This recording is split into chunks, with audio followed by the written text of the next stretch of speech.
Okay, we are on our way up to our hunting cabin.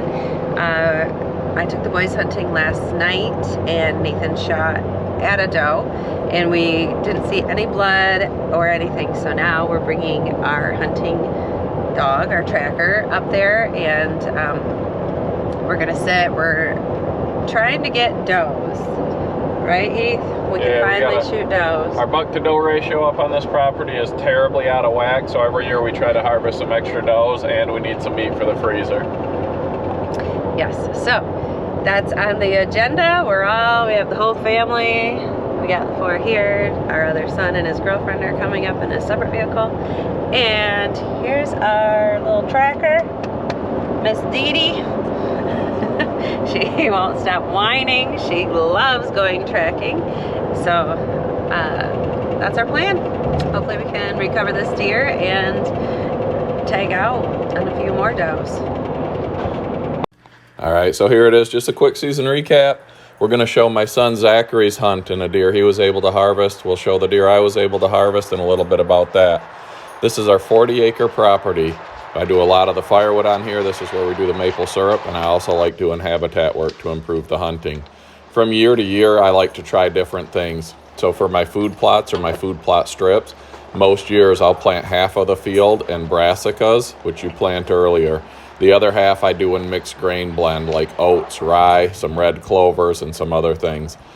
This year, as an experiment, I decided to do all late season grain plots with no brassicas. That ended up being a complete failure due to the lack of rain we had in Michigan late fall this year.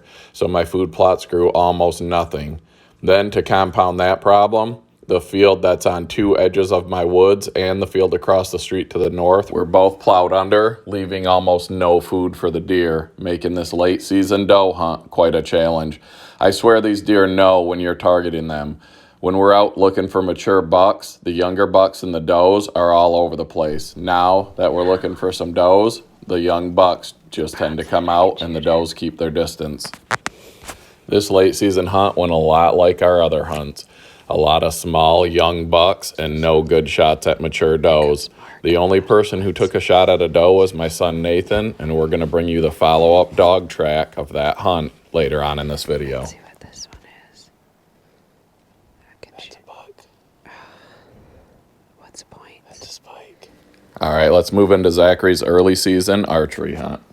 13-year-old Zachary's been hunting hard this bow season, passing up this nice 8-point, hoping for a larger one to come. Lucky for him, here comes a big boy down the lane, ready to make a scrape. Do you think he's able to get a shot off? Let's see.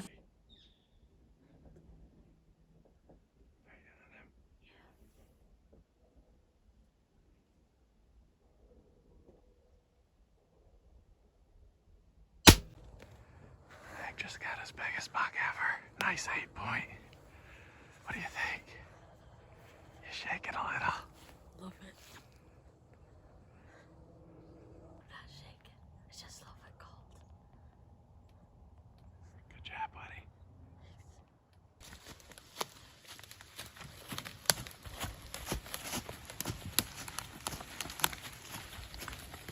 It was a lot of fun on this hunt with my son Zachary, and the fact that we were able to get it on film makes it even a little more special. Trying to record hunting is extremely challenging, and it's tough to get good footage. Then on the opening day of the Michigan firearm season, I was able to get out and hunt with my son Nathan, and I took my biggest buck to date. This buck scored just over 151 inches. After I got Nathan set up in his stand on opening day, I made a last-second decision to switch to a different stand because I believed I had a trespasser on my property, and this other stand was going to allow me to encounter that trespasser. I then ended up harvesting this buck, and I was able to deal with the trespasser after my hunt was finished. With 13 scoreable points and over 150 inches of antler, I was able to win a local big buck poll, and I also won the big buck party at my work, which is extremely difficult to win. This was only the second time I've won it in 15 years. Now we'll take you into a little bit of footage of Dee Dee tracking Nate's doe. Here we are, getting ready. It's nighttime. Dee Dee's ready to go. All right, we're heading out. Nate shot a deer yesterday. They weren't able to find any blood, but it sounds like he hit it from the way the deer reacted. It's been raining all day, but we're gonna put Dee Dee down and see if she can track this thing down. She's ready. You hear her whining? All right, on Michigan, you got to track on lead. So you have to have your dog on a leash. We've got a 30-foot leash here that we keep her on so she can work ahead of us, and that way we can stay behind her and watch. I also run a GPS collar on her. That allows me to see where she goes in case I need to restart her, and occasionally, even with that long leash, she can get away from me and she can disappear in a hurry.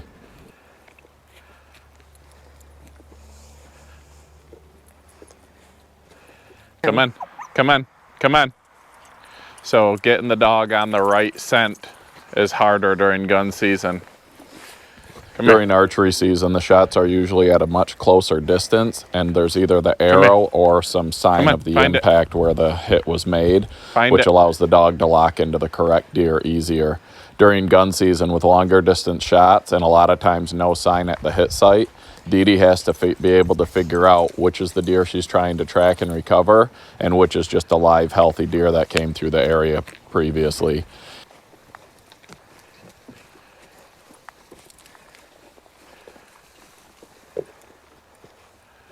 You can tell by the way she acts right here that she just picked up the deer we're looking for in that interdigital gland scent that she's trained to track. It went in the woods here. This seems right where she's going. She seems like she's on the right path.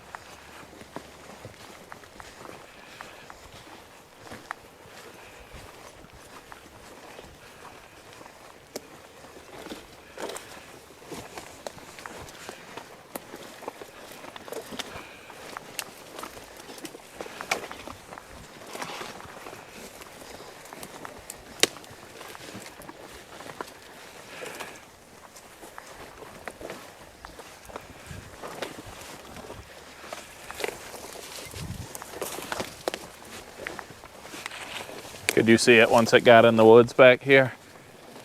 What? Could you see it once it got in the woods? Yeah, it ended up turning black.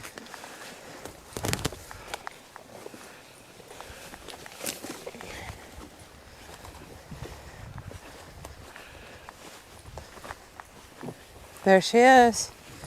Good girl, Dee Dee. Good girl. There it is. That's how the dog Shine tracks. the light on her, please.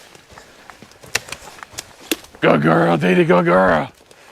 There she is. Good girl, Dee Dee. Good girl, Dee Dee. Good girl. Good find it. Good find it. Good girl. So it rained pretty much all day today. A lot of people are worried when there's rain because they think it'll wash the blood away, which it does. That doesn't matter to a dog. They track an interdigital gland scent, which is a gland in their hooves. And when a deer gets mortally wounded, that scent changes. So once she got locked onto this deer, she took us right to it. You made a good shot, bud. And this is Dee Dee's reward. Good girl, Dee Dee, good girl. I was gonna just walk out here yesterday and look for it.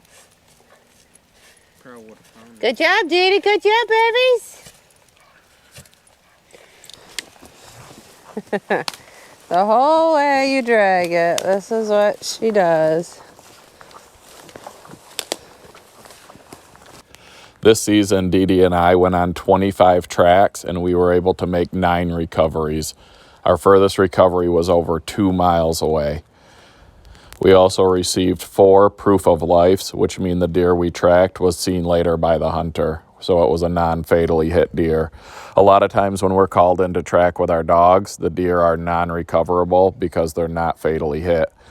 Also in Michigan with smaller fragmented properties, we run into property line stops fairly regularly where the landowner that the deer went on to doesn't allow us to continue tracking.